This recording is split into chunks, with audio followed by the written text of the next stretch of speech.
Life 30, your 30-day journey to creating the best life possible for yourself. You can just watch this video, or if you want to sign up for the whole series and get the free bonus companion worksheets that go with this video, check the link in the description below. All right, today is day 14, and we're going to learn how you can overcome failure.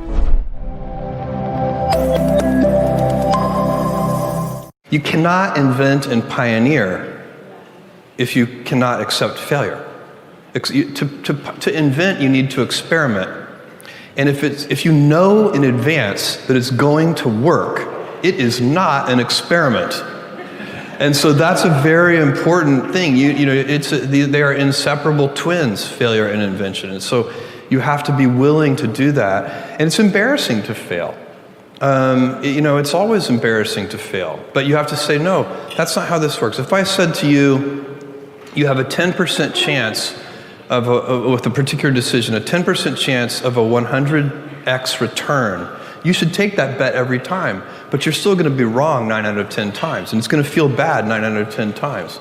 And with technology, the outcomes, the results can be very long-tailed. The payoff can be very asymmetric, which is why you should do so much experimentation. Everybody knows that if you swing for the fences, you hit more home runs, but you also strike out more. But with the baseball, that analogy doesn't go far enough, because with baseball, no matter how well you connect with the ball, you can only get 4 runs. The success is capped at 4 runs. But in business, every once in a while, you step up to the plate and you hit the ball so hard, you get 1,000 runs. And so when you have that kind of asymmetric payoff, and one at bat can get you 1,000 runs, it encourages you to experiment more. It's the right business decision to experiment more. It's also better for your customers. Customers like the successful experiments. Failure is part of life. I mean, the difference for me, though, is I look at failure as a stepping stone to success. It's a speed bump. I know I'm going to fail, but it's not failure if you learn something. And so, gosh, I've made so many mistakes. I've screwed so many things up. But every time I do, it becomes a way for me to explain to someone else what it takes. It's like, here's what I've done. I think I have the ability to influence people because I talk about my failures. I talk about all the things that mess me up, but I show people that I didn't let it stop me, and you don't let it stop you. And I think that's really the secret in that area. And if everything you touch was successful, you probably won't be able to relate to people as much. No, you'll be relate, and also it's be total bullshit, and everyone knows it's bullshit. And also you'd be bored silly. Right. I mean, think about it. If you just said, I want this and happen, I want this and happen, people don't value what they don't fight for. It's like you see kids sometimes your parents will say, you're not going to value this if you don't work for it. And your kid going, I'll value it, just give it to me, right? But it's true. Yeah. The things we've worked the hardest for, we value the most. Yeah. So I think, the purpose of a goal is not getting it anyway. The purpose of the goal, is who you become. Who you become is going to make you happy, or it's going to make you sad. Yeah. So I'm not looking for an effortless approach. Sure. There's no such thing. What was your biggest failure, and how did that change you? I have to really think hard about that. Failure. Never heard of it. There's your answer. Well, there's a ton of failures along the way, that's for sure. Like I said, as I said, for SpaceX, the first 3 launches failed. And we're just barely able to scrape together enough parts and money to do the 4th launch. If that 4th launch had failed, we would have been dead. So multiple failures along the way. I tried very hard to get the right expertise in for SpaceX. I tried hard to find a great chief engineer for the rocket, but the good chief engineers wouldn't join, and the bad ones, well, there was no point in hiring them. So I ended up being chief engineer of the rocket. So if I could have found somebody better, then we would have maybe had less than 3 failures. How do you turn failure into a plus?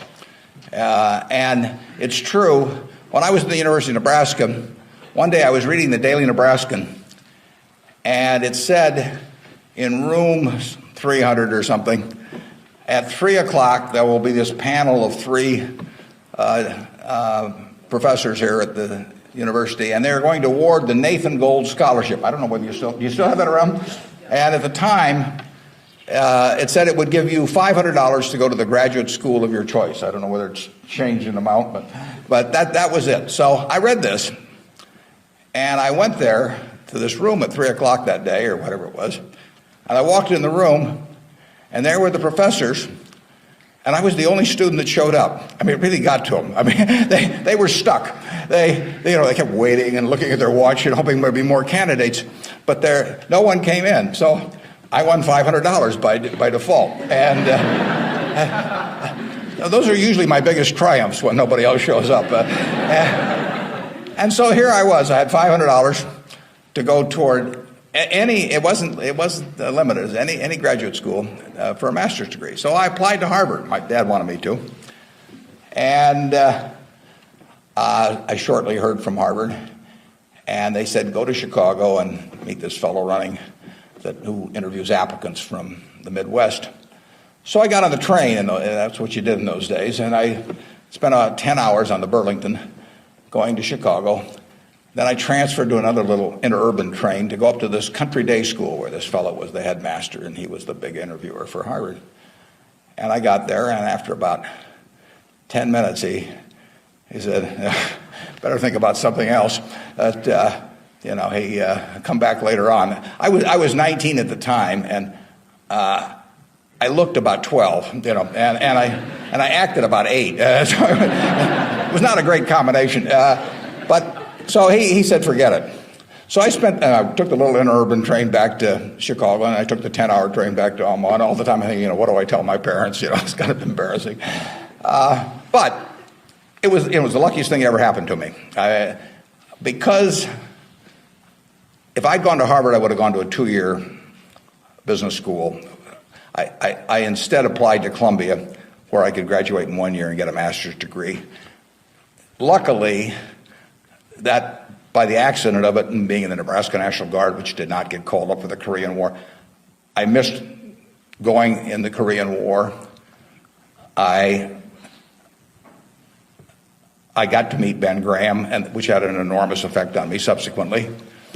And I probably got my wife that way because she was going to Northwestern.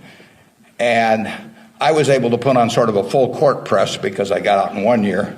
And otherwise, she'd have met some other guy. I mean, I got her before the competition showed up. And so it worked out wonderfully. It couldn't have worked out better.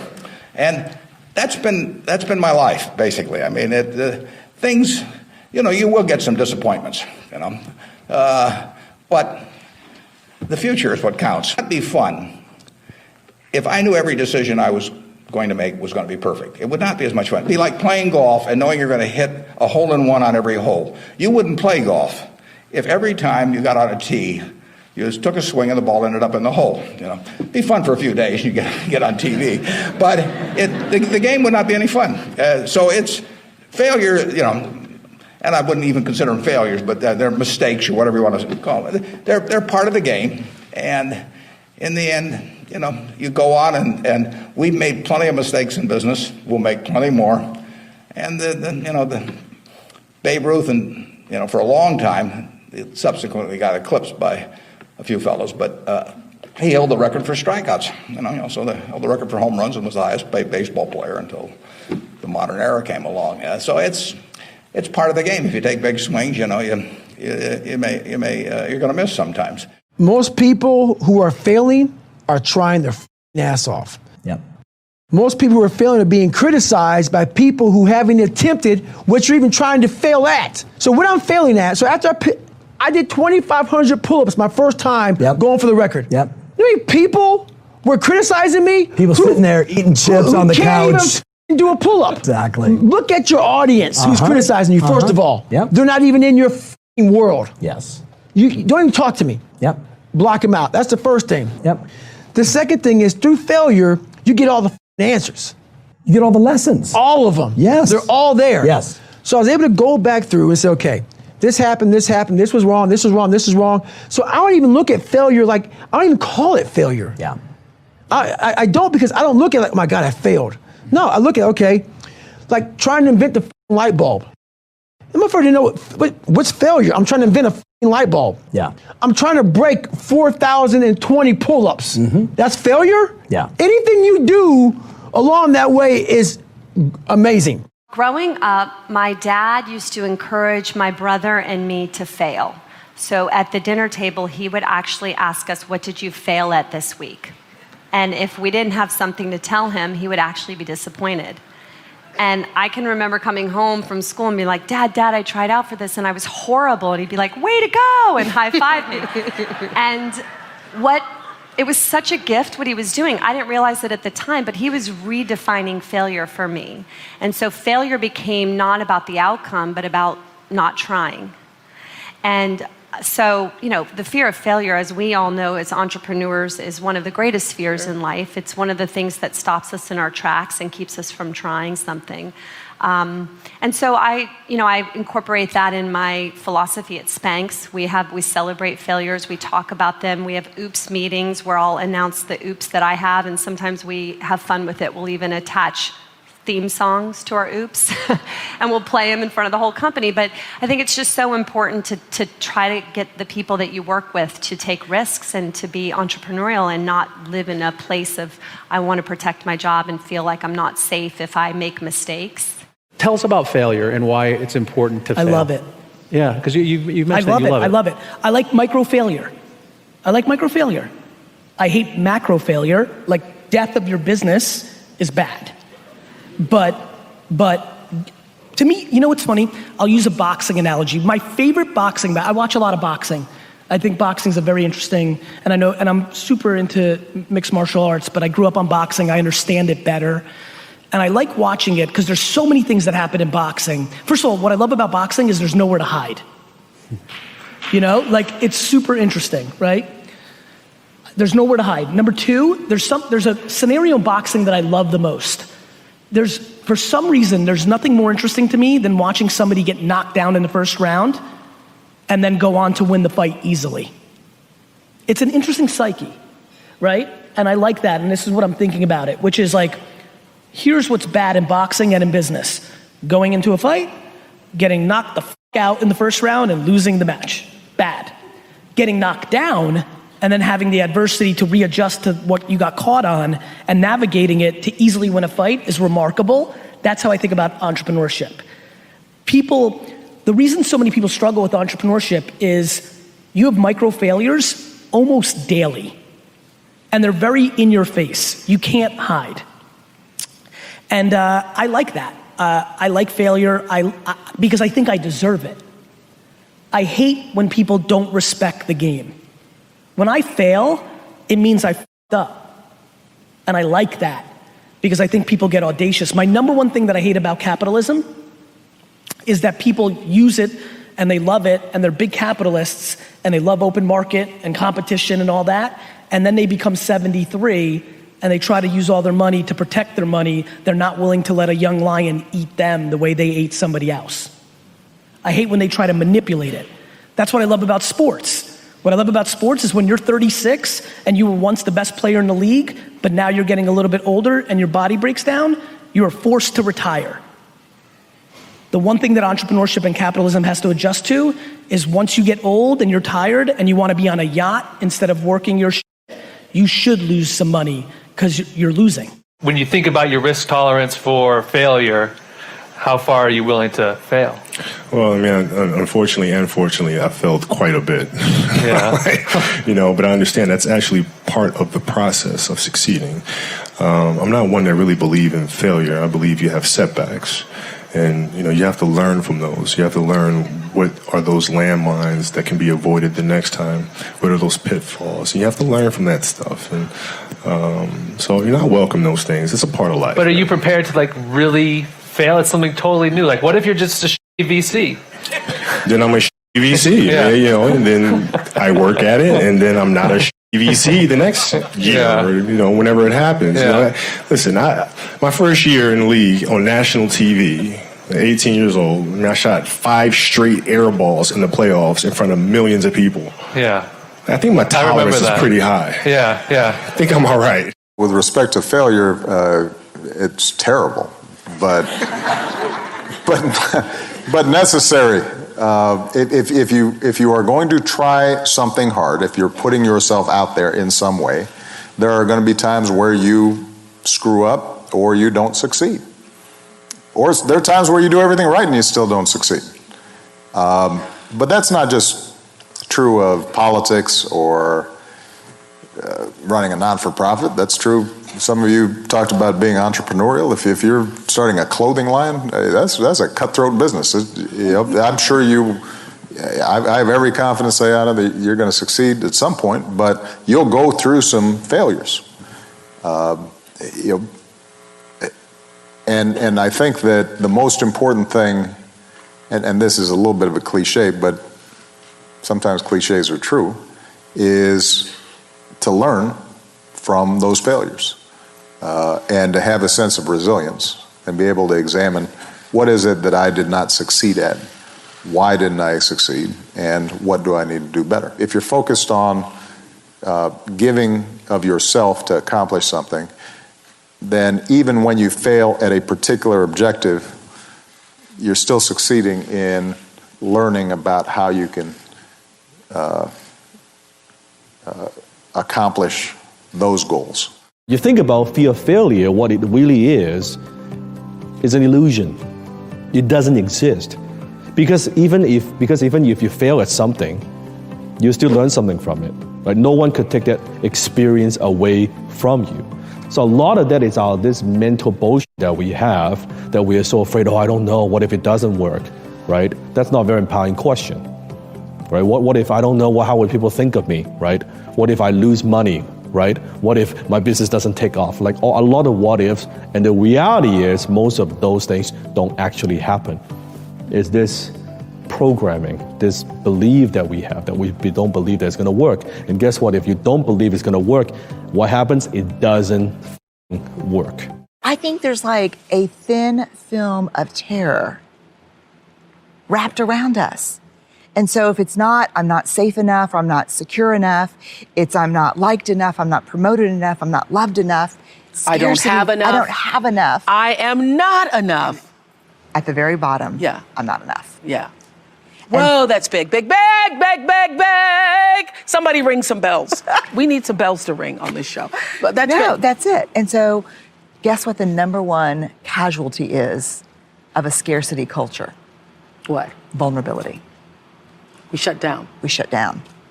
Because I'm not going to let you know. No, because I'm already scared. I'm not right. all together. Right. Yeah.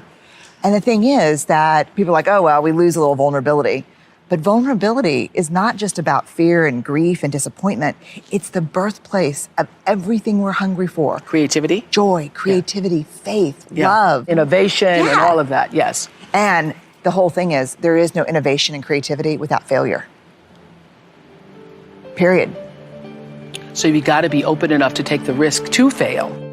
Yeah. Have you ever thought of failing your way to success? Think about that for a moment. Do you know that anyone that enjoys any kind of success feels their way there? That's right, they do. I want you to think of this for a moment. See this little light here? Someone gave me this as a gift.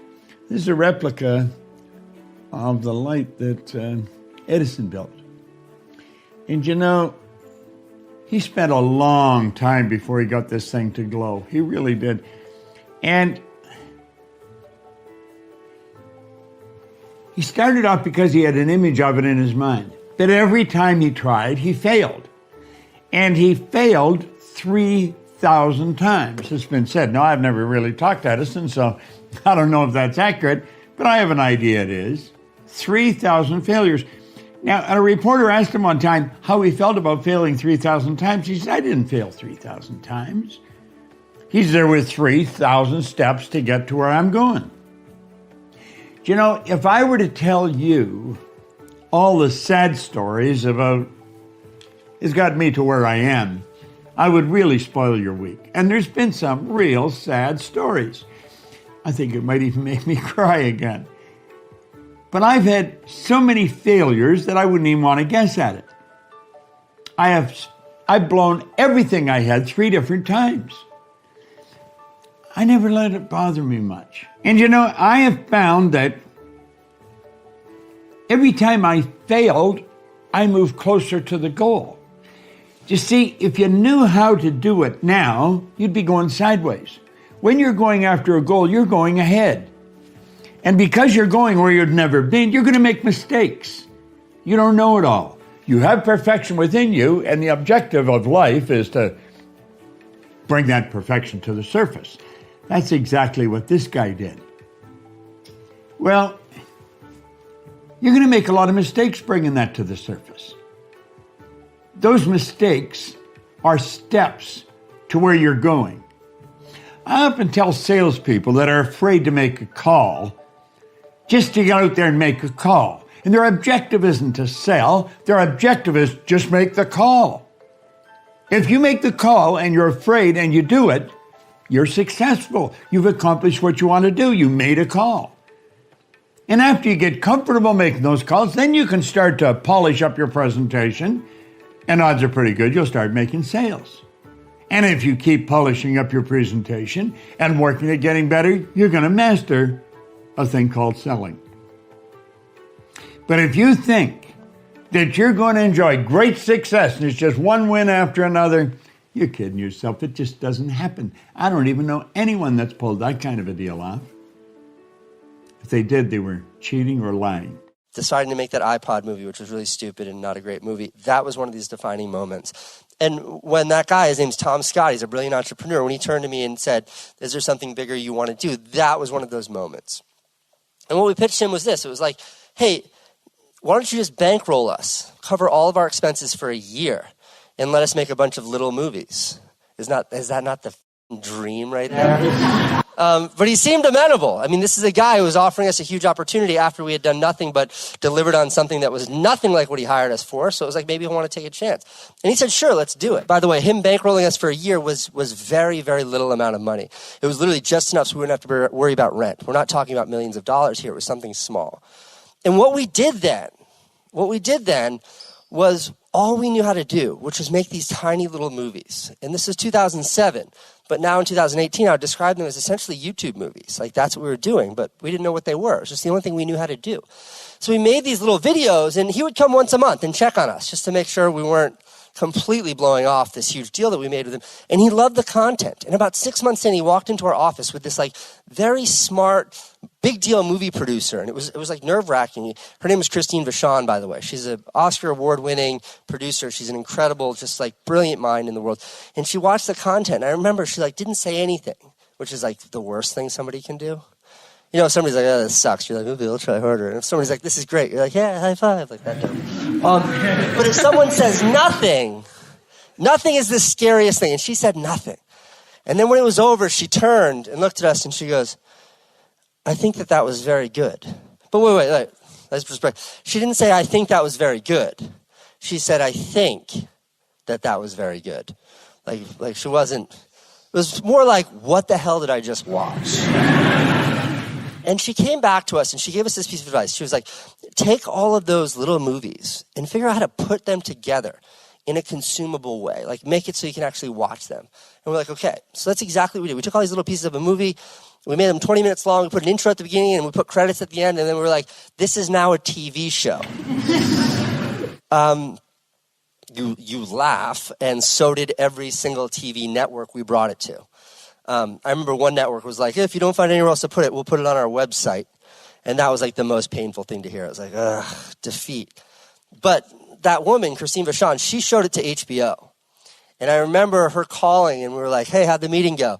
And she said they liked it. And I just remember I was like, she's a restrained woman. That has to mean something. They liked it. And at the end, HBO bought that show for like a couple $1 million. And that was like the big break. That was our big success. Don't applaud. That was our big success. You guys weren't going to applaud anyways. But we had done it. Like, that was it. That was the victory. It was 2008. Like, climb on top of the mountaintop. Like, we did it.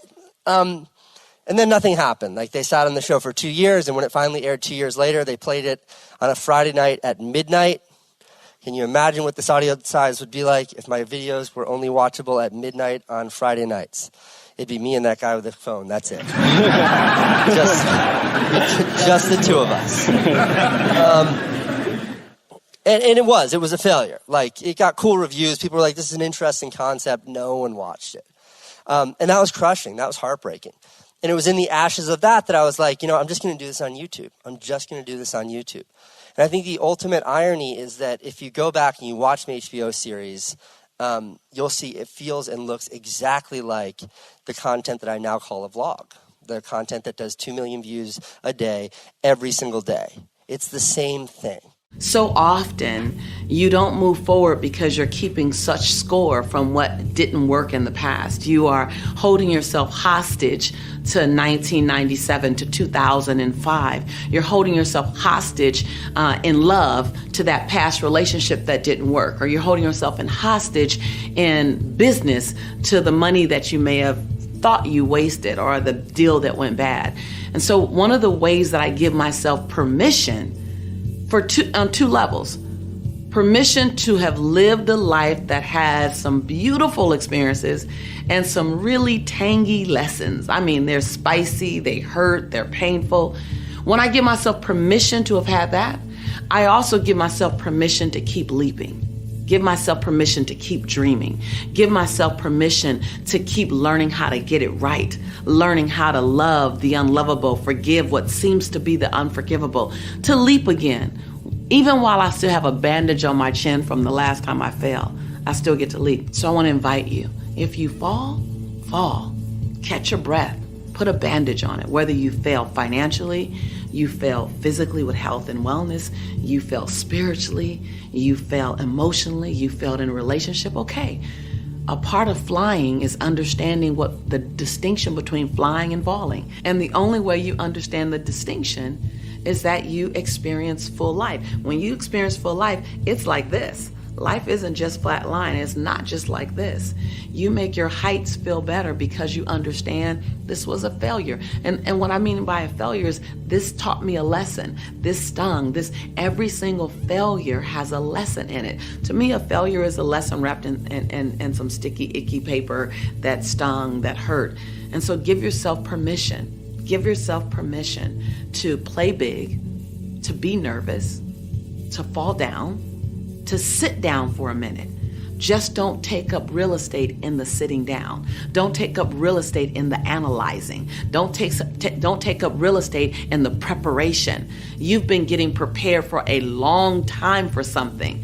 Trust that you'll either fly if you leap right now, or you'll fall if you leap right now. And if you fly, you'll understand what soaring feels like. And if you fall, you'll understand what getting up feels like. Either way, you're okay. That's how I play big with my knees knocking. That's how I play big, even when there's something in my consciousness reminding me of the last time I did something like this and it didn't quite work out. And I still play big because I constantly give myself permission to totally win and soar or totally fall and get up. And that way, there's nothing to truly be afraid of. Remember, this is a dialogue, not a monologue, which means we're in a dynamic conversation versus me just entertaining you. There is no ceiling for you, really. I mean, there's nothing you can't do. I don't think there's a, I mean, color is not a ceiling. Anyone. There's no ceiling because, I mean, you've proven that you can cover the whole waterfront in terms of kinds of characters, whether it's a boxer or a quadriplegic or someone who's a brilliant lawyer. The whole range of stuff, right? With the training that I had, that's the way we were trained. To play any part, there's no such thing as you can't play a part. You may not be right for a particular part, but I don't think there's a part I can't attempt to play. I could at least analyze and try to break down and put a performance together. It may not be any good, but I was taught, one of the things that I was taught that sticks in my mind was a gentleman by the name of Bill Ball, who was the artistic director of the American Conservatory Theater in San Francisco. And he always talked about failing big. He said, if you're going to fail, fail big. And I'm like, I like that philosophy. I do too. I'm not a fall back mentality kind of person. People would say, well, you better have another career to fall back on. I'm like, I don't want to fall back on anything. If I fall, I want to fall forward. I want to see what I'm hitting. Or if I, exactly right. You know what I mean? I don't want to... I never understood that mentality. I didn't either. I never understood it. I'm like, I'm going that way. I mean, if you're worried about being safe and secure, and if security is your byword, then you're never going to reach out and do anything. I don't think that's going to protect you. That's right. Or it's going to give you any kind of genuine satisfaction. Right. If you're worried about that, then you know, it's There was an old in other IQ, words, if you're a sailor, you would never leave port. Right. You only care about security. There was an IQ question, I think it was an IQ question, where they had 9 dots. Yeah. And you had to connect the dots, I think, with 5 lines without lifting the pencil. The only way you could do it was to go outside the box. Yeah. You know, and people sit there within That's it and a go, great oh story. man, That's you a can't, great- you yeah. can't do it. Well, you can't. Nobody said you can't go outside the box. Yeah.